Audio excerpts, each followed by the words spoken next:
તો વાત કરીએ ઉપલેટાની તો ઉપલેટા નગરપાલિકાની ચૂંટણીમાં ભાજપનો ભગવો લહેરાયો છે ત્યારે 5 બેઠક ઉપર ભાજપના ઉમેદવાર બિનહરીફ થયા છે।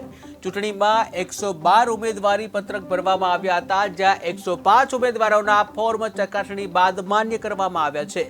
13 ઉમેદવારોએ ઉમેદવારી પરત ખેંચી છે ત્યારે વોર્ડ નંબર 3માં 3 ઉમેદવાર, વોર્ડ નંબર 6માં 4 ઉમેદવાર બિનહરીફ થયા છે ત્યારે અન્ય બેઠક ઉપર 16 ફેબ્રુઆરીના રોજ મતદાન પ્રક્રિયા હાથ ધરવામાં આવશે।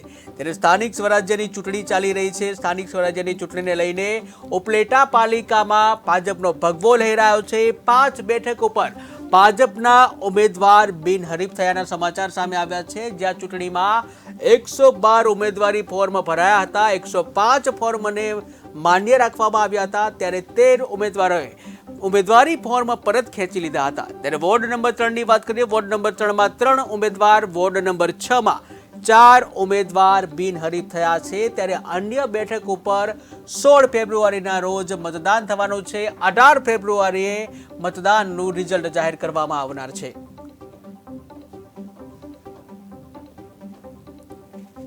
તો સ્થાનિક સ્વરાજ્યની ચૂંટણી ચાલી રહી છે અને જ્યાં ઉપલેટા નગરપાલિકામાં પણ ઉત્સાહ જોવા મળી રહ્યો છે ત્યારે ઉપલેટામાં પણ બિનહરીફ સીટો જે આવી છે। ઉપલેટા નગરપાલિકાની ચૂંટણીમાં ભાજપનો ભગવો લહેરાયો છે, કેસરીઓ લહેરાયો છે ત્યારે 5 બેઠક ઉપર ભાજપના ઉમેદવાર બિનહરીફ થયાના સમાચાર સામે આવ્યા છે।